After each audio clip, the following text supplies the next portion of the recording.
नमस्कार. मी सूरज मांढरे, शिक्षण आयुक्त महाराष्ट्र राज्य बोलतोय. सर्वप्रथम आपल्याला नवीन वर्षाच्या खूप खूप शुभेच्छा.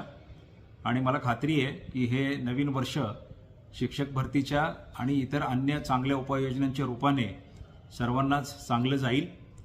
शिक्षक भरतीच्या बाबतीमध्ये गेल्या काही दिवसांमध्ये माध्यमातून खूप वेगळ्या प्रकारच्या भावना व्यक्त केल्या जात आहेत. मी गेल्या 2 दिवसांमध्ये बऱ्याच प्रश्नांना उत्तरं देण्याचा प्रयत्न केला. फेसबुकवरती ज्या लोकांनी योग्य प्रकारे प्रश्न विचारले त्या सर्वांशी मी संवाद साधला. जे ट्रोलिंग किंवा दुसऱ्याचा अपमान करून किंवा चुकीच्या पद्धतीने व्यक्त होणारी मंडळी आहेत त्यांना मी फारशी उत्तरं दिली नाही, कारण त्यांचं समाधान करणं माझ्या क्षमतेच्या बाहेर आहे. परंतु ही उत्तरं देत असताना माझ्या लक्षात आलं की अनेक अभियोग्यताधारकांना कदाचित योग्य माहिती मिळालेली नाही किंवा जी काही माहिती उपलब्ध आहे तिचा अर्थ लावण्यामध्ये कुठेतरी काहीतरी गफलत होतीये. त्यामुळे काही गोष्टींची स्पष्टता करणं गरजेचं आहे. या सगळ्या फेसबुकवरील चर्चा, मला मिळालेले मेसेज, काही लोकांनी माझ्याशी चर्चेतून केलेली मागणी, या सगळ्या मी पाहिल्या. मला असं लक्षात येतं की जणू काही आपण 100% इंग्लिश मिडियमची भरती करीत आहोत आणि मराठीची एकही जागा आपण भरणार नाही आहोत असं काही लोकांना वाटलेलं आहे. काही लोकांना असं वाटतंय की फक्त DED केलेलं आहे इंग्लिशमधून त्यांना आपण 100% जागा देत आहोत. असे वेगळी मतांतरं दिसतात आणि या चुकीच्या फाउंडेशनवर आधारित काही मंडळी व्यक्त होताना मला दिसली. याकरता प्रथम आपण या सगळ्या गोष्टीचा उगम बघितला पाहिजे. कारण काही लोकांनी असं दाखवायला सुरुवात केली आहे की जणू काही आत्ताच नव्याने हा मीडियमचा विषय सुरू झालाय आणि यापूर्वी कधीही राज्यात हा विषय नव्हता आणि फक्त TITच्या मार्क्सप्रमाणे भरती होत असे. हे असं नाहीये. हे जे मीडियमचं धोरण आहे हे 2008 सालापासूनचं आहे. 2008 मध्ये पहिल्यांदा 20% जागा ज्यांनी DED इंग्लिशमधून केलेल्या आहे अशांसाठी राखीव ठेवण्यात आलेल्या होत्या. हे आपण लक्षात घेतलं पाहिजे. त्यानंतर 2009ला काही GR आले, 2010ला GR आले, 13ला सेमी इंग्लिश बाबत GR आला, 18ला GR आला. 18च्या GRचा अर्थ काही मंडळी असा लावतात की ते इंग्लिशचं धोरण रद्द झालं आणि आता कोणतीही जागा इंग्लिशसाठी राखीव नाही किंवा काही करता येत नाही. आपण लक्षात घेतलं पाहिजे. काही मंडळींनी मला GR कसा वाचावा ते देखील सांगितलं. मी त्यांचे आभारी आहे, कारण 30 वर्षाच्या शासकीय सेवेनंतर काही गोष्टी सुटून जातात, पण त्याचं देखील मला माहिती काही मंडळींनी करून दिली. पण मला त्यांचं सांगणं आहे की GR हा प्रस्तावनेपासून ते शेवटपर्यंत वाचायचा असतो, कारण प्रस्तावना ही राज्यघटनेच्या उद्देशिकेसारखी असते. ज्या वेळेला आपल्याला पुढच्या गोष्टींचा काय अर्थ लावायचा असतो त्यामध्ये ती गोष्ट शासनाने का केलेली आहे याचा व्यापक उहापोह प्रस्तावनेत केलेला असतो की काय घटना होती, कोणती गोष्ट ॲड्रेस करायची होती, म्हणून आम्ही हा असा निर्णय घेतोय.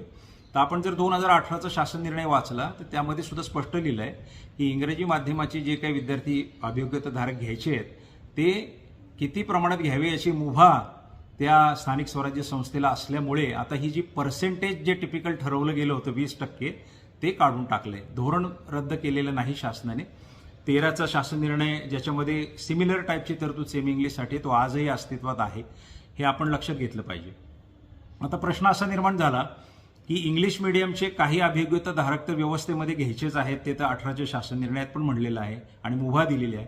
मग ते किती प्रमाणात घ्यावे आणि कुणाला इंग्लिश मिडियमचे समजावे या संदर्भात सुद्धा आपल्यातल्याच अनेक अभियोग्यताधारकांशी वेळोवेळी चर्चा केली. माझ्याकडे निवेदनं येत असत, त्या लोकांशी बोललो.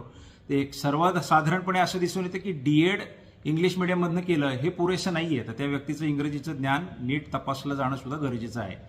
म्हणून त्याच्यात सुधारणा करण्यासाठी आपण हा 13/10/23चा शासन निर्णय शासनाने निर्गमित केला की ज्यामध्ये खऱ्या अर्थाने चांगलं इंग्रजी असलेली मंडळी त्या जागांवरती येतील, त्यांची परीक्षाही घेतली जाईल. ही सगळी तजवीज केलेली आहे. आता हे करत असताना त्यांचं प्रमाण किती असावं, कारण 2018च्या शासन निर्णयामध्ये पुरेशा प्रमाणात घेतले जातील असं म्हणलेलं आहे. मग पुरेसं प्रमाण कसं ठरवायचं? आता ही मुभा जर क्षेत्रीय अधिकाऱ्यांना पूर्णपणे दिली तर अनेक क्षेत्रीय अधिकाऱ्यांचं म्हणणं तर असं आहे की आम्हाला पूर्णच इंग्लिश मिडियमचे लोक द्या. काहींचं म्हणणं असेल कमी प्रमाणात द्या, काहींचं वेगळंच काही असेल. तर प्रत्येक जिल्ह्यामध्ये वेगळं धोरण जर का स्थानिक अधिकाऱ्यांनी घेतलं तर त्यातून सुद्धा काही प्रश्न निर्माण होतात. उद्या कोणीही टीका करेल की या जिल्ह्यात 5% घेतलेत, त्या जिल्ह्यात 10% घेतले, या जिल्ह्यात पूर्णच घेतले. म्हणून एक सूत्रता त्यात असावी. आणि आपलं जे केंद्रीय शाळा आहेत त्या केंद्रीय शाळा एक चांगल्या प्रकारे आपल्याला डेव्हलप करायच्या आहेत. त्याकरता खूप मोठ्या प्रमाणावर निधीची तजवीज केलेली आहे. मौलाना अब्दुल कलाम आझाद योजनेमधनं सुद्धा त्यासाठी काही केंद्र शासनाकडून पैसे येणार. हे ते अनेक गोष्टी, आपली डॉक्टर बाबासाहेब आंबेडकर योजना आहे, PM श्री योजना आहे, या सगळ्या गोष्टींमधून आपण हळूहळू त्याचं डेव्हलपमेंट करणार आहोत. आणि हे करत असताना तिथं जर आपण काही चांगले शिक्षक दिले, वेगळे म्हणजे मी इंग्रजीचेच फक्त चांगले म्हणत नाही, मराठीचे सुद्धा, किंवा जे ATM आहे आमचं ॲक्टिव्ह टीचर्स ऑफ महाराष्ट्र, त्यातले काही शिक्षक दिले आणि ती केंद्र शाळा इतकी चांगली केली की ती एक चांगली प्रयोगशाळा होईल, जिथं आपल्याला इंग्रजी, मराठी, टेक्नॉलॉजी, ते टेक सेव्ही टीचर्स, हे सगळ्यांचं एक चांगलं एकत्रीकरण होईल. आणि त्या ठिकाणी साधन सामुग्री सुद्धा या वेगळ्या योजनांच्या माध्यमातून देता येईल. या एकदम विद्यार्थी हिताच्या दृष्टीने आम्ही केंद्रीय शाळांना फोकस करून ही रचना केलेली आहे, ज्याची मुभा त्या शासन निर्णयाने दिलेली आहे. आता हे सगळं करत असताना भरती पण तर आपल्याला करायची आहे. आपण जर प्रत्येकच घटकाला 100% न्याय देतो असं म्हटलं तर इथं अनेक परस्पर विरोधी घटक आहेत. आज सुद्धा मला लोक म्हणतात की हे मीडियम वगैरेचा वाद सोडा, तुम्ही कला शिक्षक भरा, तुम्ही क्रीडा शिक्षक भरा, तुम्ही व्यवसाय शिक्षक भरा, तुम्ही सायन्सचे शिक्षक भरा, गणिताचे सगळे भरा, समाजशास्त्राचे सगळे भरा. आता हे सगळे जर भरायला गेलो तर आकडा 100% पेक्षा 200% होईल बहुतेक आपला. आणि ही अमर्याद काळासाठी भरतीची प्रक्रिया आपली चालू राहील. म्हणून कुठेतरी याला एक पायबंद असावा. जसे बिंदू नामावलीवरती काही प्रश्न उपस्थित झाले, आपण 4-5 वर्षापासून बिंदू नामावली जी पडलेली होती ती दुरुस्त करून घेतली. त्याचा पूर्णपणे मागासवर्ग कक्षाची बैठका घेऊन 6 महिने पाठपुरावा करून आज अद्ययावत बिंदू नामावली आपल्याकडे आहेत. कुठे काही अल्प प्रमाणात त्यामध्ये त्रुटी असतील त्या दूर ठेवण्याकरता 10% जागा सुद्धा आपण राखीव ठेवल्यात. या विषयाच्या बाबतीत सुद्धा आपल्याला मूळ शासन निर्णयांबद्दल आणि या सगळ्या प्रक्रियेबद्दल मी आता माहिती दिलेली आहे, ते आपण समजून घेतलं पाहिजे. आणि मूळ तक्रार मला अशी दिसते या विषयाबद्दल की मराठी अभियोग्यता धारकांना TIIT मध्ये जास्त मार्क्स असतील आणि इंग्रजी अभियोग्यता धारकांना जरी मार्क कमी असतील तरी तुम्ही त्यांना घेणार का. तर प्रश्न असा आहे की ज्या जागा ज्यांच्यासाठी असतात त्यावेळेला त्या जागा भरणं का अनिवार्य असतं. हे मी तुम्हाला ऑलरेडी सांगितलं की 18चा शासन निर्णय आजही टिकून आहे, 2013चा शासन निर्णय अजूनही टिकून आहे आणि 2017 सालच्या भरतीमध्ये सुद्धा त्याच पद्धतीने भरती झालेली होती. असं असून सुद्धा आपल्याला चांगल्या प्रकारचे शिक्षक मिळावेत याकरता आपण परीक्षेची तरतूद ठेवली आहे. आता हा जो मुद्दा जो वारंवार ह्या मुद्द्याभोवती आपण फिरतो आहोत की मग गुणवत्तेचं काय होणार, तर गुणवत्ता कशी मोजायची, म्हणजे जे त्रिभाषा सूत्र नवीन एज्युकेशन पॉलिसीमध्ये स्वीकारलं गेलेलं आहे त्याला सुद्धा न्याय द्यावा लागणार आहे. कारण मातृभाषेतून शिक्षण देणं हे गरजेचं आहे. मी स्वतः मराठी मीडियममधून शिकलेलो आहे, त्यामुळे हा गैरसमज मराठी मीडियमच्या मुलांनी दूर करावा की इंग्रजीबद्दल काही फार विशेष प्रेम वगैरे मला आहे, मला इंग्रजी चांगलं येतं, मराठी चांगलं येतं, त्यामुळे तो मुद्दा नाही. परंतु आज धोरण तसं आहे, धोरणामध्ये स्पष्ट आहे की काही प्रमाणामध्ये ती मुलं परीक्षेमध्ये घ्यावी लागणार आहेत आणि त्याचं पिटिशन सुद्धा उच्च न्यायालयामध्ये पेंडिंग आहे. उद्या तिकडं उत्तर देताना सुद्धा तुम्ही अचानकपणे या धोरणाला कशी तिलांजली दिली याची जबाबदारी सुद्धा शासनावर आणि प्रशासनावर आहे. त्यामुळे दोन्हीचा एक मध्यबिंदू साधून काही प्रमाणामध्ये इंग्रजी मीडियमचे देखील विद्यार्थी आपल्याला पाहिजेत, शिक्षक पाहिजेत, काही प्रमाणामध्ये मराठी मीडियमचे पाहिजे. अर्थात मराठी मीडियमचे विद्यार्थी शिक्षक हे काही पटीने जास्त असणार आहेत इंग्रजी मीडियमपेक्षा. याचा सारासार विचार करून बॅलन्स करून हा 13/10/23चा शासन निर्णय निघालेला आहे. त्यात हा जो दावा आहे की मराठी मीडियमचे मार्क्स आणि इंग्लिश मीडियमचे मार्क ह्याकरता परीक्षेची तजवीज केलेली आहे. ह्या परीक्षेचं स्वरूप काय असावं आणि ह्या परीक्षेमध्ये येण्याकरता, ह्या परीक्षेमधून आपलं इंग्रजीचं स्किल दाखवण्याकरता सर्वांना संधी देता येईल किंवा काय, ह्याबद्दल आम्ही ऑलरेडी विचार करत आहोत. कारण कुणाचवर अन्याय करणे हा दुरान्वय सुद्धा कुणाच्या मनामधला विचार नाही. जरी काही मंडळी त्याला तसा रंग देत असला असं कधी होऊ शकत नाही. अन्यथा ज्या भरती प्रक्रियेकरता इतक्या अटी होत्या त्या सगळ्या पूर्ण करण्याची आम्ही काळजी घेतली नसती. आज आधार लिंकिंग असेल, संच मान्यता असेल, बिंदू नामावली असेल, हे सगळे अडथळे पार करत करत आपण या टप्प्यावर पोहोचलोय. त्यामुळे हे यशस्वी व्हायला पाहिजे, हे शेवटाकडे गेलं पाहिजे, लवकर गेलं पाहिजे अशी आपली भावना आहे आणि त्याकरता आपण प्रयत्न करतोय. काही मंडळी खूप महत्वाकांक्षी सूचना पण देत आहेत की तुम्ही सगळ्यांची परीक्षा घ्या, सगळ्यांना संधी द्या, काही म्हणतात आणखी काही करा.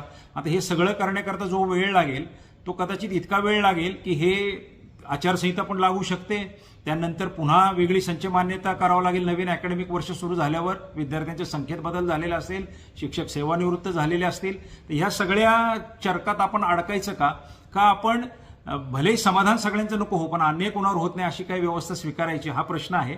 त्यामुळे मला असं वाटतं की बऱ्याच गोष्टींवरती मी स्पष्टता आपल्याला केलेली आहे. आणि शेवटचा मुद्दा जो राहतो गुणांकनाचा, त्याला ही जी परीक्षा आम्ही घेणार आहोत, ज्याला इंग्लिश मिडियमच्या विद्यार्थ्यांना देखील सामोरं जावं लागणार आहे आणि तशी मुभा आतापर्यंतच्या शासन निर्णयांमध्ये दिलेली आहे. तर त्या मुभेचा वापर करून त्या परीक्षेची व्याप्ती अशी ठेवून की मराठीतल्या गुणवत्ताधारकांना सुद्धा त्याची संधी देता येईल का काय, याच्यावरती आम्ही गेल्या अनेक दिवसांपासून विचार करतोय. परंतु या संदर्भात अनेक याचिका सुद्धा प्रलंबित आहेत. मराठी माध्यमांच्या अभियोग्यताधारकांनी केलेली पण याचिका आहे, इंग्लिश मिडियमच्याही अभियोग्यताधारकांनी केलेली याचिका आहे आणि कोर्टाला देखील आपल्याला उत्तर द्यायचं आहे. त्यामुळं कोणतीही घाई गडबड न करता आणि अचानकपणे अब्रप्टली कोणते तरी निर्णय न घेता आपल्याला ह्या सगळ्या फॅक्टरचा विचार करून निर्णय घ्यावे लागणार आहेत. म्हणून त्याकरता काय स्कोप ठेवता येईल का याचा आम्ही गांभीर्याने विचार करतोय. मला असं वाटतं की अपेक्षा अनंत आहेत. सगळ्यांच्या अपेक्षा पूर्ण करणं कधीच कुठल्या शासन व्यवस्थेला शक्य होऊ शकत नाही, कारण काही अपेक्षा या परस्पर विरोधी असतात. म्हणून आपल्या सर्वांना माझी विनंती ही राहील की अनेक वर्षानंतर आपण ही भरती प्रक्रिया करत आहोत, अनेक अडथळे पार करून करत आहोत, अनेक अपेक्षांना पूर्ण करण्याचा प्रयत्न करत आहोत. म्हणून संयम ठेवला पाहिजे. आपल्याला नोकरी मिळावीच या एकमात्र उद्देशाने प्रेरित न होता आपण व्यवस्थेकडे पण बघितलं पाहिजे, कारण आपला शैक्षणिक दर्जा हा एक आता वेगळा विषय होऊन बसलेला आहे. त्यामुळं चांगल्या अभियोग्यताधारकांना संधी मिळावी हाच प्रशासनाचा प्रयत्न राहील. गेल्या 1-2 दिवसातल्या ज्या मी फेसबुक पोस्ट बघितल्या, मी इतका कधीच फेसबुकवरती इन्व्हॉल्व नव्हतो. पहिल्यांदाच मी ते बघितलं, कारण गैरसमज ह्या टोकापर्यंत गेले होते की मला त्यात हस्तक्षेप करणं गरजेचं वाटलं. पण इतका मी जास्त रिस्पॉन्स दिला की काही लोकांना ते माझं फेक अकाउंट आहे का काय असं वाटायला लागलं होतं. परंतु ते फेक अकाउंट नव्हतं. मी उत्तरं देत होतो जे प्रश्न योग्य प्रकारे विचारले जात होते. पण यामध्ये मला एक गोष्टीचं वैषम्य पण वाटलं की जे भावी शिक्षक म्हणून मैदानात उतरलेले आहेत, त्यांची भाषा, त्यांची ट्रोलिंगची पद्धती, त्यांनी शासन निर्णय न वाचता उपस्थित केलेले प्रश्न, हे चित्र थोडं चिंताजनक आहे. तर मला आपल्याला हे सांगायचं की अजून ह्या रोगांचा लागण ज्यांना झालेली नाही, की ट्रोलिंग, अपमानजनक बोलणं, दुसऱ्यांचा उपमर्द करणं, चुकीच्या पद्धतीने मॅसेज पसरवणं, यांचा लागण ज्यांना झाली नाही त्यांनी स्वतःला जपावं. कारण तुम्ही शिक्षक होणार आहात, तुम्ही विद्यार्थी घडवणार आहात. त्यामुळे तुम्ही खऱ्या अर्थाने या सगळ्या गोष्टीची ताकद होणार आहात. या अशा गोष्टींपासून आपण शक्यतो स्वतःला जपलं पाहिजे. जरी किती प्रकारे कोणी अपमानजनक काही बोललं तरी मी त्यावर काही प्रतिक्रिया दिलेली नाही. उलट मी जाणीव करून दिलेली आहे की चुकीच्या पद्धतीने विषयांची मांडणी करणं, यातून प्रक्रिया धोक्यात येऊ शकते आणि तिथून नुकसान होतं. म्हणून पुन्हा एकदा मला सर्वांना आपल्याला सांगायचं आहे की आपल्या सर्वांना माझ्या खूप मनापासून शुभेच्छा आहेत. एक आपल्याला मी निश्चित हमी देतो की शिक्षण विभागात कोणताही निर्णय घेत असताना केवळ आणि केवळ विद्यार्थी हित हेच समोर ठेवून आम्ही सगळेजण काम करत आहोत. त्यामध्ये कोणाचंही कोणतेही 1% सुद्धा दुमत नाही आहे. आपण ही प्रक्रिया अतिशय व्यवस्थितरित्या पार पाडू.